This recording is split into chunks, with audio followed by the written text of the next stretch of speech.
Greetings and welcome to Union Street Hoops, a podcast dedicated to Valparaiso basketball and the Missouri Valley Conference. I am your host, Paul Oren.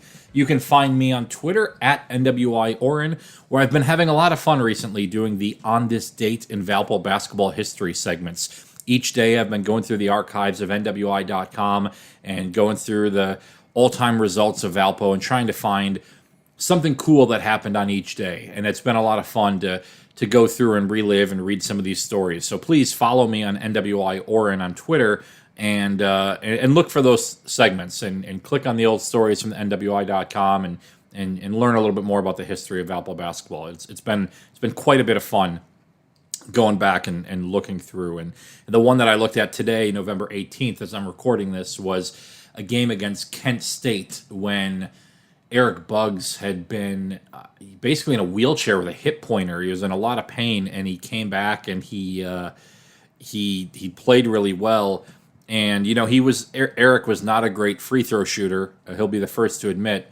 And Kent State fouls him late in the game, and he makes the first one, misses the second. But there's Kevin Van Vyk to take the ball and put it right back up in and send the game to overtime, where then Eric hits three crucial free throws and Valpo ends up winning the game.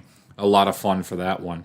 So looking at some of that historical stuff has been a lot of fun. I remember that particular game. I didn't cover it. I was in Mexico with my family for like an early Thanksgiving trip. And so, I don't actually know that I ever read the story that we did. So that was a lot of fun to go back and take a look at that. So other stuff we've looked at was Valpo falling to Bethel, the opening of the 97-98 season. A couple other fun things. Ryan Brokoff when he signed with the Crusaders. I think a big one tomorrow is the anniversary of Alec Peters signing with Valpo. So it's just fun moments to look at on this date in Valpo basketball history. So you can find me on Twitter at NWI Oren. Union Street Hoops you can find throughout the internet, Google Pods, ApplePods, Spotify, SoundCloud, things like that. So we're worldwide, baby. It's a lot of fun. Okay, it is November 18th. The college basketball season that we know of starts a week from today. It was supposed to start a couple weeks earlier, but obviously COVID pushed everything back. College basketball starts a week from today. Valpo is apparently going to play at Vanderbilt on November 27th, a week from Friday. I've got Robbie Weinstein of 247sports.com who covers Vanderbilt, and he's formerly of the Northwest Indiana Times. He worked with me a couple of years ago covering Valpo. He's going to join us a little bit later on the podcast to talk about Bryce Drew and Vandy and Jerry Stackhouse and Vandy and really what to expect from that game. I want to... This is an interesting time. Normally we'd have done the over-unders by now. Nothing is normal about what's going on. This is, I think, we're all struggling to navigate how the world is operating right now. And I don't have any answers. I don't even really know what the questions are most of the time. And especially in the recent news of the numbers rising and all of that. And I'm not trying to get political here. Look, either you believe it or you don't believe it. Whatever. Like it's here. That's my point. It's here. And it's going to change the way that this season looks. It's changing the way that life looks, all of that. And if you want to thump your chest and say, no, I'm not going to let this change my life, well, it has. It's changed our lives, right? I don't know the answers. And again, like I said, I don't even know the questions half the time. Here's my problem with all of this. My job as a reporter is to report factual information. And when we don't have the facts, I don't know what, like my job is to seek truth and report it. And when we don't know what the truth is, people apply their own burden of proof to each piece of information. Here's my point, and I don't want to ramble too much, but when I say things like I think the 2020-2021 college basketball season is going to be an absolute cluster and a disaster, that is not me saying that I hope that happens. That's saying that that's what I think is going to happen. What I'm getting really frustrated about is when people come back and say, well, that's the right attitude to have. Like, it's like, have you ever played blackjack before? And you're sitting there and you've got a 20 and the dealer's showing, or maybe I've got a 19 and the dealer's showing a queen, and I say, I hope it's not a face card. And then the person at the table next to you, or the person at the table with you, says, why would you say that? It's not going to change. The card is there. Like, it's not going to change. I always, like, I've been to enough casinos and I've seen enough and people are superstitious about things or whatever. Like, look, it is November 18th. The season starts a week from now and we don't have a schedule. I don't know if fans are going to be at the games. I doubt it. We don't have a schedule. To act like anything is normal is naive and insane to me, That's not to say that I don't want things to be normal. So why am I talking about this? So when the Ivy League canceled basketball last week, I'm in a group chat with some people around the area, and one of them texted and said the Ivy League has canceled basketball. And I basically said, well, who cares? And I say that because my girlfriend went to an Ivy League school, and when I told her that they canceled basketball, she said, who cares? Hockey is what they care about at the Ivy League schools. Basketball is just a thing you do inside in the winter. Like, it's not, they're not scholarship. It's not a big deal, right? That's not to say that basketball is not important to the Ivy League schools. It's just not their premier sport, right? Like, there's some sports here at Valpo that didn't happen in the fall, and I don't know that, and I don't mean any disrespect to the Valpo football program, but like, not a lot of you out there were crying tears because the Valpo football season didn't happen. If the basketball season didn't happen, that would be the problem. And that's hockey for the Ivy Leagues. That's their version. So anyways, I'm having this conversation with some people, and I said, well, it doesn't surprise me that the Ivy League canceled their season. It's going to be a cluster. It's going to be a disaster. Nobody knows what's going to happen. And somebody in the group chat said, well, that's the right attitude to have. Just cancel everything. Look, I don't want to cancel everything. I want the NCAA tournament to happen. Matter of fact, if the whole damn thing happens in Indianapolis, I'm going to go move down there for a month and hopefully bubble myself in and cover all of that. That would be amazing. I would love nothing more than to watch 67 games in person. Sign me up. I'd have done the NBA bubble if I could have done it. I search for factual information. And I don't know what COVID is. 7 months in, I still don't know. I've had family members who have had it. My mom had it. My stepfather had it. I've dodged it, luckily. Some of my best friends have had it. I don't know what this thing is. What I do know is it's November 18th, and the college basketball season starts a week from today, and Valpo has not released a schedule yet. Now, don't get me wrong. I'm not being critical of Valpo. This is not... They have got so many things that they have to consider. I don't know how COVID has touched the basketball team. I know the athletics department is shut down at various times. I don't know if there have been cases through the program. I don't know if they've quarantined everybody. Valpo has not been very transparent with that information. And maybe they should be, maybe they shouldn't be. I don't know the answer to that. Again, I don't even know the questions most of the time.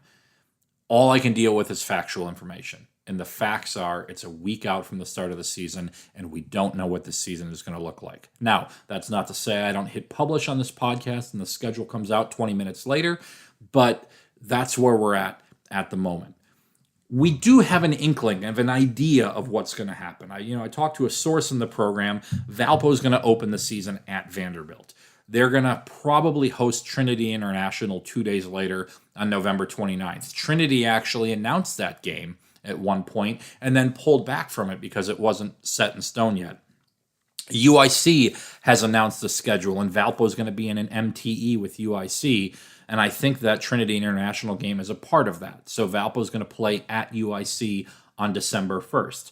But here's, again, a wrinkle of how crazy this has been. When I first heard about that game, it was going to be on December 2nd, and now it's going to be on December 1st. Well, that game's going to be in Chicago. Currently, I believe there is a if you go into the city, you've got a quarantine for 2 weeks before you can go to Chicago. Chicago is shutting down all over the place. I don't know if Valpo can play that game. Again, I don't know. Valpo's supposed to play at Purdue on December 4th. We know about that. There are other games that are on the schedule that we think are the returns of home and homes one way or the other. Valpo's going to host SIU Edwardsville and Eastern Michigan University. Those are games that they traveled to last year. They're going to go to Central Michigan. They're going to go to Toledo. The Toledo game has been announced by Toledo for December 19th, so we know about that one. There's another non-D1 that Valpo is going to host at some point, and that might round out the non-conference schedule. That might be where we're at. Just because Valpo hasn't announced a schedule yet doesn't mean that they don't have a schedule that they're working toward. But it's difficult to do this. And I want to back up for a second to tell you a high school story. One of the programs in the area, and I'm not going to name the program, but it's one of the high schools in the area. They routinely will postpone games if it looks like it's going to rain. They will postpone games probably earlier than anybody else does in the area. And one of the reasons they do that is because they don't have a very big athletic budget. And if you end up having people come out, like I'm talking officials and concession workers and all of that, and then you have to postpone the game, you still have to pay those people. And this is a school that just doesn't make a lot of money, and they have to make sure that they protect themselves on the back end. I mean, we're in this to make money, right? And so I think of that story as I think about the college aspect here, right? For programs like Valpo that are probably not going to be able to bring fans in and aren't going to have sweetheart TV deals all over the place, like this is going to be a big blow for everybody. Financially, I can't even imagine what the ramifications of not being able to have a normal season in front of fans are going to look like. And so, none of this surprises me that it's November 18th and we don't have a schedule yet. It could be announced any day now. It really could be, or it may be that just gets piecemealed. Hey, this might work. I talked about this, I think, on the last episode of Union Street Hoops. College baseball does this all the time. Oh, 2 games got postponed over the weekend because of rain. Okay, let's add a game with Chicago State. Let's add a game with a non-D1. Let's add a game with Purdue or Notre Dame or something like that. And I think one of the disappointing things for me, and I love the fact that Purdue ended up on the schedule that we know of. It's the only announced game that Valpo's done so far. But Ball State, Notre Dame, those two, IPFW, IUPUI, obviously IU, Butler. I mean, this would have made sense. Just play all the teams in Indiana, right? Keep it in-house. But you had contracts with all these other programs. And look, again, I want there to be a season. I want to be clear about that. I want there to be a season. I'm mortified about thinking about sitting at home for the next 3 months without doing anything. I don't know what it's going to look like. I want it to happen. But if I tweet out or if I say that I don't think it's going to happen or whatever, like, don't come at me with your stop being negative or that it's just, I'm not here for that. It's very, very, very frustrating to consistently be told that sports writers are cheering for college sports not to happen, or we're cheering for professional sports not to happen. Do you know how I get paid? I get paid when they play games. I don't get paid to sit around and do nothing, right? And so I hope that all makes sense. Can we talk basketball? Man, I'm so sick of COVID. I'm so sick of COVID. I want to talk basketball. But here's the thing. I don't really know what to talk about with the basketball team. I'm so out of my element with this team. And I say that because it's November 18th. I said this earlier. I have not talked to a Valpo basketball player in months, right? I just haven't. Like, I'm looking through the roster here. There's great stories to tell. We haven't had access to any of it, right? We haven't been able to go to any practices. We haven't been able to do any of that stuff, right? And it's probably smart. at this moment. But Valpo Athletics done a great job of putting out these stories. Brandon Vickery's been writing these great stories about each player. I want to do that. I've not met any of these freshmen yet. They got here in July or August maybe. August, September, October. This is like 4.5 months that they've been here. I see the video of Sheldon Edwards playing in the gym at 3 a.m. pretty routinely. I've seen Connor Barrett and Jacob Ognasovic walking around a little bit. I've seen Malik at the store once. I saw Aaron Gordon and Nick Robinson at the end of summer moving into their apartment. I haven't seen any of these guys, right? I saw Saki play and Stephen Helm play like a pickup game in the middle of the summer, but I haven't seen any of these guys. I have no idea. I've not met any of them. I can't even tell you that. And as a reporter whose job it is to get information, it's been really frustrating to realize that mentally, when it comes to Valpo basketball, I'm still kind of hanging out in St. Louis, waiting to find out if Valpo is going to get a postseason berth. I know the page has been turned, and it has been for the players and it has been for the coaches, but we haven't seen these guys. I haven't seen them play, and normally at this point of the year, I will have met all of the freshmen. I will have watched a couple of open gyms during the summer. I will have been to a couple of different practices. All of that stuff. It's just not that information is just not there, and it's been very, very strange. A lot of times, I'll just drop by the Arc and just walk in. Hey guys, how's it going? Just trying to hear what's going on, see what's going on. It's just not there, and that information is not there.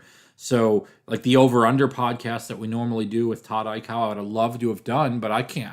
What will we set over unders on? How many games is Valpo going to play this year? And I don't even know what a good line to set for that. So, look, I think this is going to be a lot of fun this year, if and when it happens, because I do think this team can be a lot of fun. Everything we've heard about this team, look, Donovan Clay and Ben Krikke, I think, are going to have an excellent season. And then you look at all the other pieces around those two. You look at the guards. You look at Saki. You look at Sheldon Edwards, all of the hype that he's got coming in. You look at the other freshmen that are coming in. This is a fun team. This team could be pretty good as they grow together. But I don't know much about the team. I really don't. And let me tell you, as someone who makes a living off of knowing information, not knowing information is really frustrating. It's really, really, really frustrating. So let's talk about the future of the Valpo basketball program if we can. They just signed 4 recruits. They did their whole recruiting class, and wow, that's got to be a big weight off the shoulders of the coaching staff. They bring in 4 players, with the most recent being Keandre Young from Oklahoma, one of the top 5 players in the state of Oklahoma. He's nicknamed Slim, and I had a chance to talk to him. He's a 6'8" shooting guard or small forward. He's as Matt Loddick said, he's a very versatile player for his size. He averaged 12.5 points per game last season, All-State honorable mention, named by the Oklahoman, I believe. And here's a guy that is after my own heart because he lists Blue Chips as one of his favorite movies. And Blue Chips is the movie that got me into wanting to write about college basketball. That movie came out, and the book The Fab Five by Mitch Albom came out around the same time. And I fell in love with college basketball because of those two things. And Valpo assistant coach Matt Bowen is actually in the movie Blue Chips. I'll tell you, I spent most of the summer trying to track down Matt Nover, and to no success. I still haven't gotten a hold of him, because I wanted to do a podcast where we just basically worshipped the film Blue Chips and just talk about stories from that, because again, it is my favorite sports movie. So anyways, Keandre Young, Slim Young. Slim has mentioned that Blue Chips is his favorite, but here's a guy that I know Valpo's very excited about, and they're excited about all freshmen. But the other 3 that signed, that had committed all earlier, the first one was Cam Palesi from Waukesha, Wisconsin. That's my hometown area right there, pretty close to I'm from Milwaukee, the Bayview area in Milwaukee, and Cam is from about 15, 20 minutes away. Here's a guy that Valpo had been recruiting for a long time, and somebody that they'd recruited one of his older classmates, and then they locked in on Cam, and they were very excited to get him, and he just looks like he's going to be an excellent player. 24.5 points a game last season, 6.5 rebounds, first team All-State in Wisconsin. Here's a guy that looks like he's going to be a really good player, and he can shoot. I believe Loddick said we're excited about adding Cam to our culture as a building block for our championship team. So they bring in another point guard as well from Canada, Darius D. Avario. I'm not sure how to pronounce that, so I'm sure I'm going to get that wrong.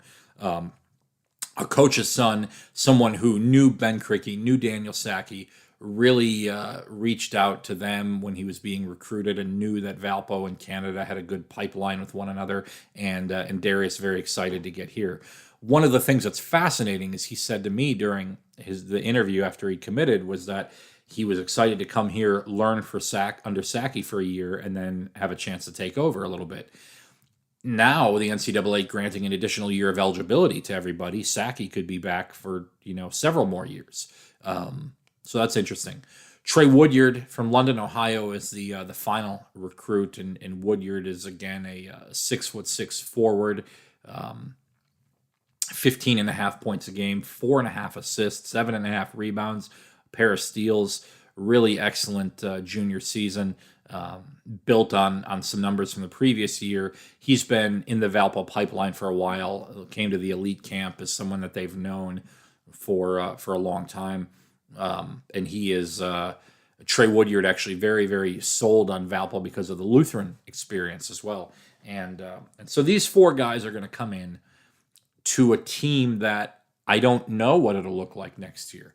You've got this other group of newcomers, Good News Capigal, which I've got to get down his last name as well. I'm not sure how to pronounce that.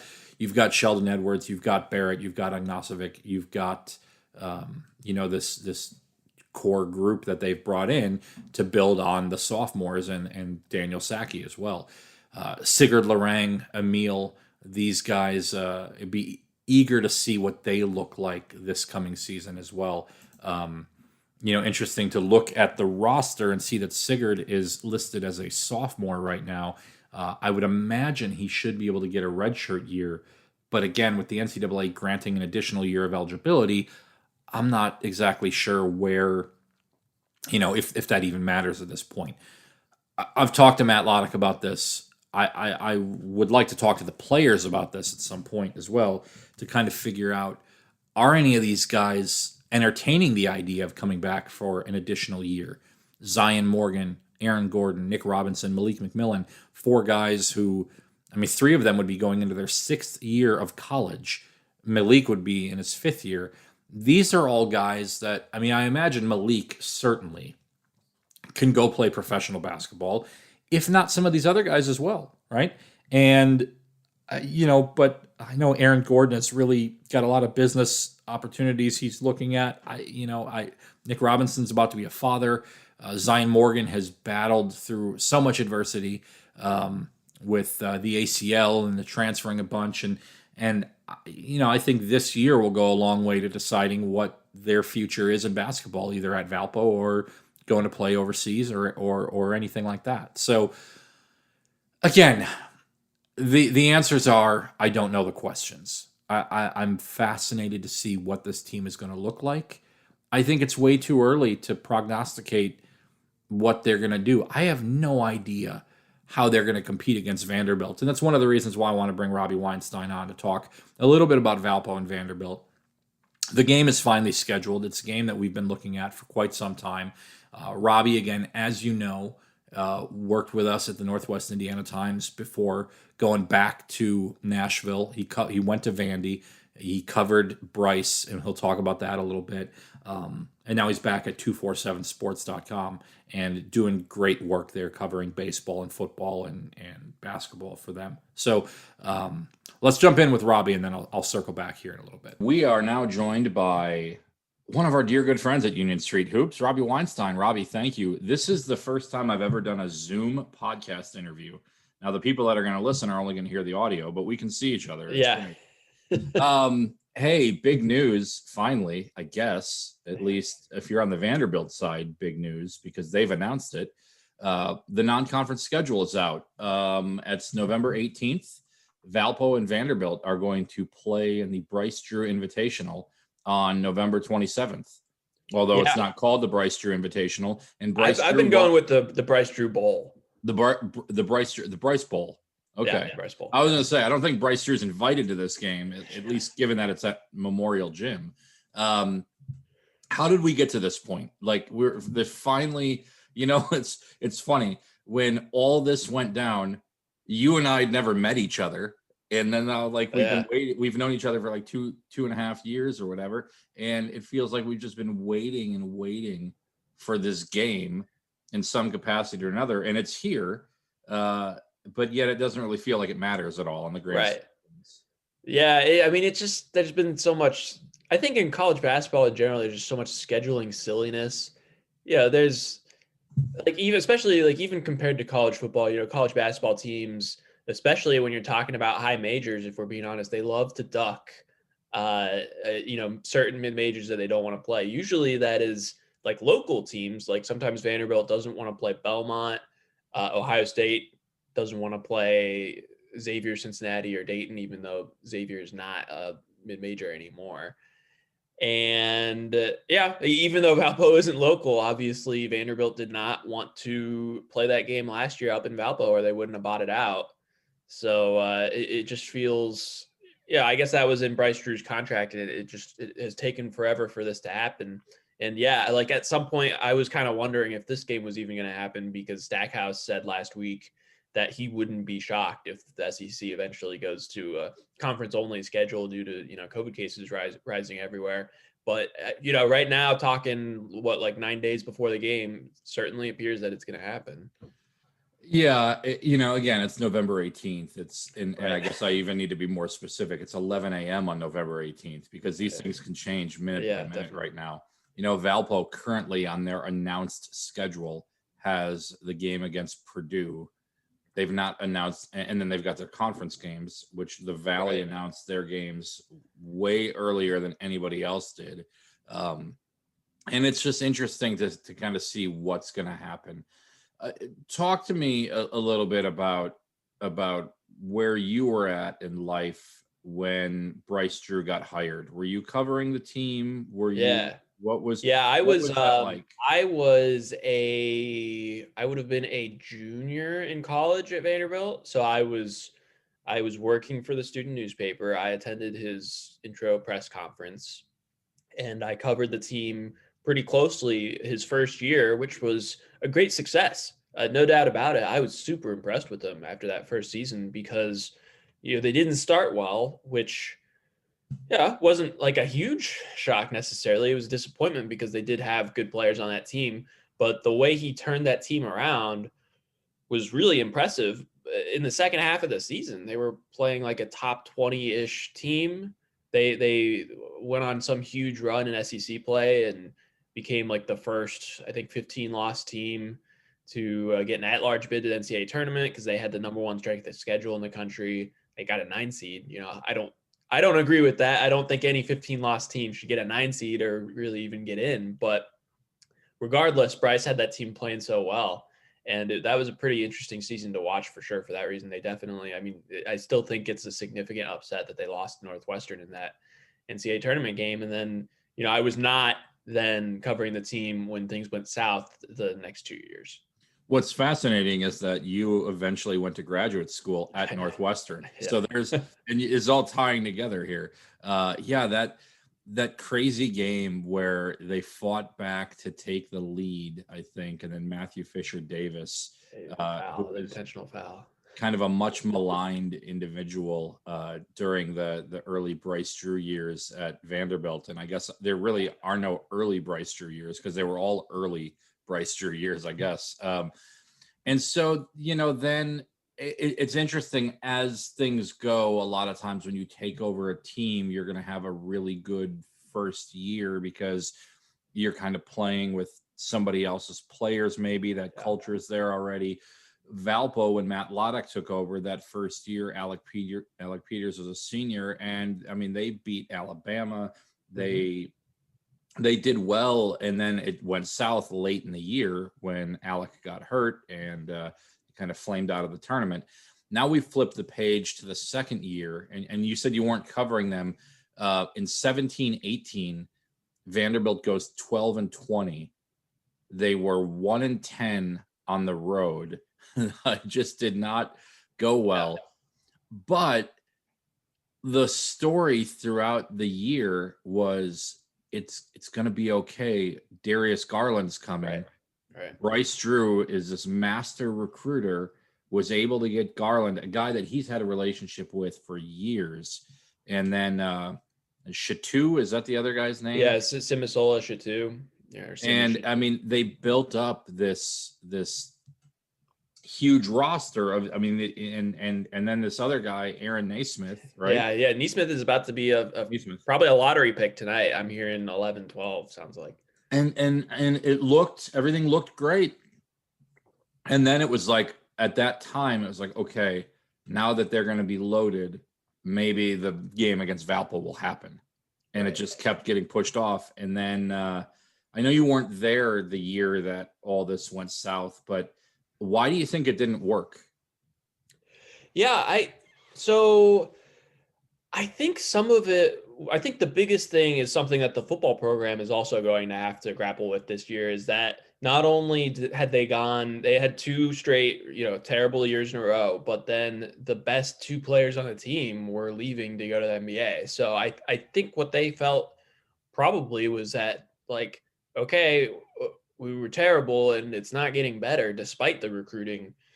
So I would expect that was the thing. I have heard a little bit that, like, the players didn't love playing for him. But, beyond that, I suspect, so it was a new AD who had come from the NBA and Malcolm Turner. I don't, I never met Malcolm Turner because he left or was fired or whatever it was, like a week after I started this job down in Nashville. And so he was effectively gone by the time I even arrived. I would expect when somebody new comes in and wants to change the culture of the athletic department in general, I would not be, here are a few things that I think are possible. Send a message that we are going to be aggressive now and we want to win. I think that's possible. And I think beyond that, like, this guy came from the NBA, and of all the athletic programs, certainly men's basketball would be the one where he probably felt the most ownership of, I would imagine. Whereas, football, they let the, Derek Mason stay, saying that they needed to invest in facilities more and that it wasn't his fault that the program was, apparently underperforming. But, with Turner, I think I can totally imagine when you come from the NBA, it's kind of like when a new GM takes over a professional team, you want to get your own guy in there. And he had a long relationship with Stackhouse. They both went to UNC.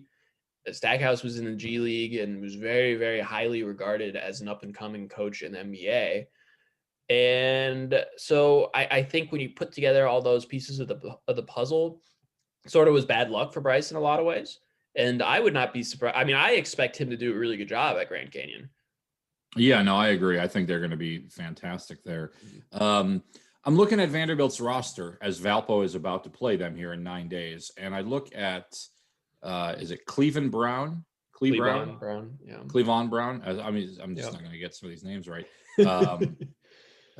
Dylan. I know Dylan. Okay. Okay. So Brown, Maxwell Evans. Yes. Yeah. Those are Bryce guys. And Obina. Yeah. Obina. Yeah. Obina. So those 3, I think, are the only guy. No, and Isaiah Rice.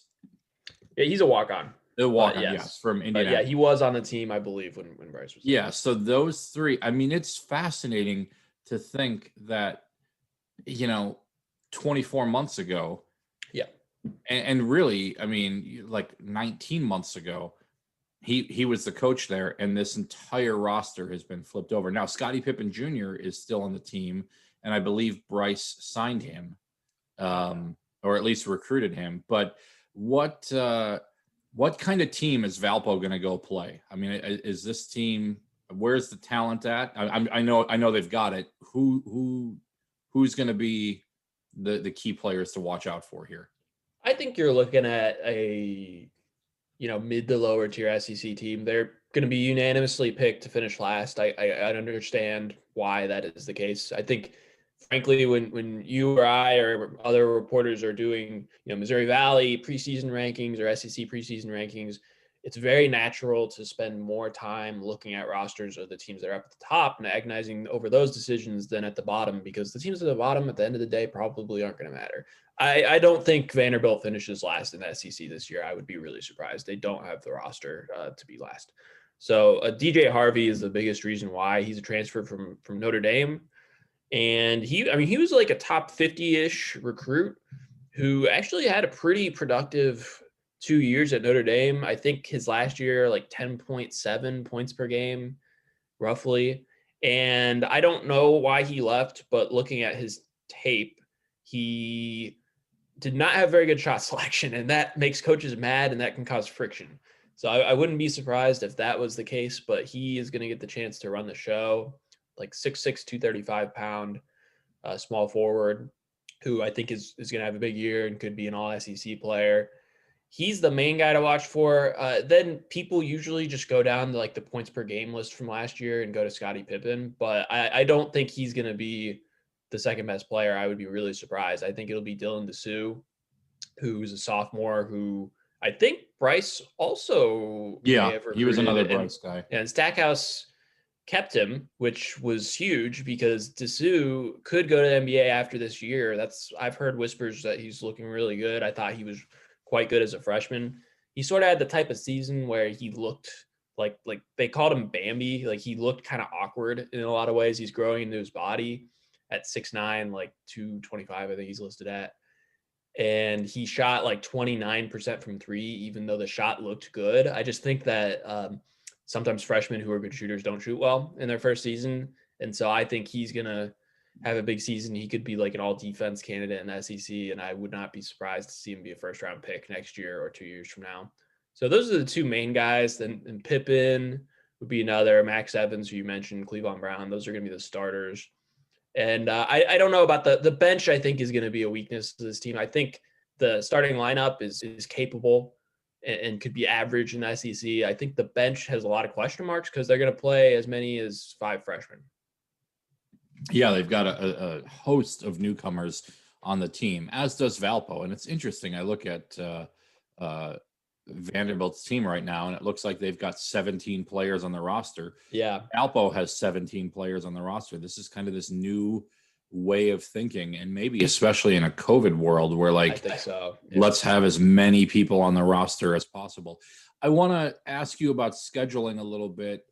You talked about how you had spoken to Stackhouse and he'd said something about maybe SEC only.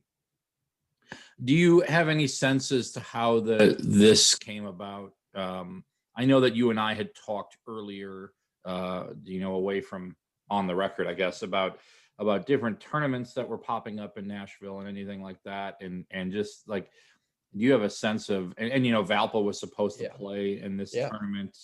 They were going to do their game against Vanderbilt, then they were going to play in the Music City Challenge or whatever it was called with Wright State and a couple other teams. Do you have any sense from Vandy's end of how this all shook out? I think it was a mess, like with every other team. Stackhouse had mentioned publicly maybe like a month ago, maybe it was longer than that, I can't remember, that they were looking into hosting an event with one other high major school and 2 HBCUs. Presumably would have been like Tennessee State, which is in Nashville, and I don't know who else.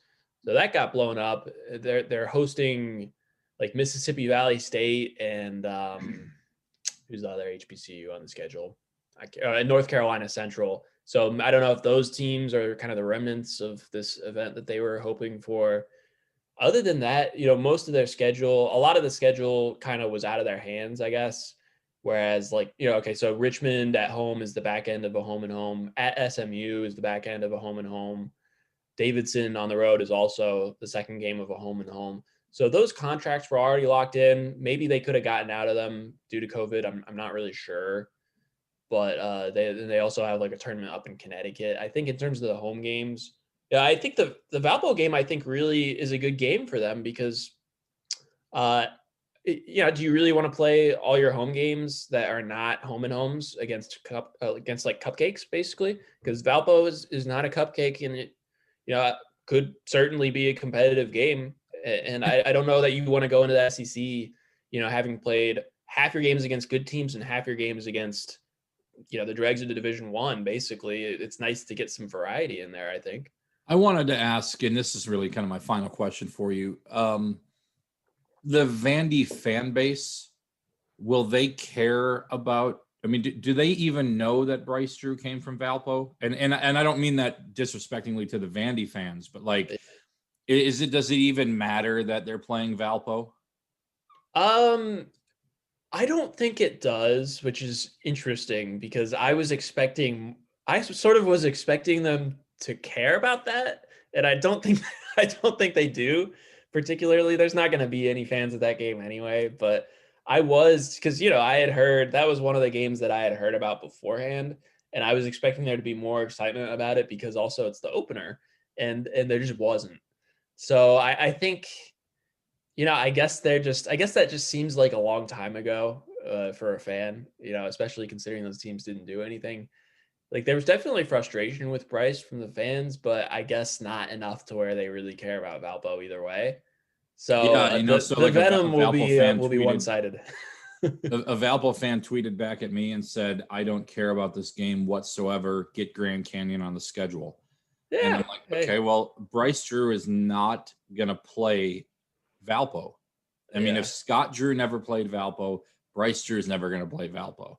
It's just never going to happen. It's sad. I wish it would. I wish Scott and Bryce would play each other too, but that's a different. Well, yeah. Well, and the folksy humor of Homer Drew is, oh yeah, they'll play each other on Monday night in April, for the national championship. Okay, fine. But all right. Well, Robbie, thanks for joining. We're 9 days away from the start of the season. Well, we're a week away from the start of the actual season, but the team you cover, the team I cover, don't play until the 27th. So I guess actually let me add with this: are you going to the game? I am going to the game. Yeah, that's good. Well, have they given you any idea of what? I mean, do you get access to do interviews afterwards or anything like that? It won't be in person. I assume it's the same thing for football, where like you're watching the game in person, but the interviews are all over Zoom. That's what I would guess. But yeah, I'm really glad that I didn't think it was a slam dunk that I was going to be able to go in person because it's indoors, of course. But I think in some ways it's easier probably because in a completely empty basketball arena, you have more room to like spread out media and stuff. Yeah. So I don't think from what I understand, I'm not even sure that they really seriously thought about not letting reporters in. So that's good to see. I don't know if they'll ever end up having fans at games this year. I think it's possible, especially when students leave campus, like they're leaving pretty soon. But with the cases going up, that complicates things for sure. Very good. Well, Robbie, thank you very much for joining Union Street Hoops. And everyone, again, go to 247sports.com, look for Robbie, and you can read all of the fun content. Yeah. Subscribe, right? Big night tonight for Aaron Nesmith getting drafted in the NBA. Looking forward to it. So hopefully this game gets played. Hopefully. All right. Thanks a lot, Robbie. Yep. Thanks again to Robbie Weinstein for joining us. Always a pleasure to get him on the pod, especially when it's relevant and talking about Vanderbilt. And we're looking forward to that game. I've been doing a lot of high school sports coverage, and one of the things that coaches keep saying and players keep saying is, look, we've had to approach every game like it could be our last. We've had to approach every practice like it could be our last.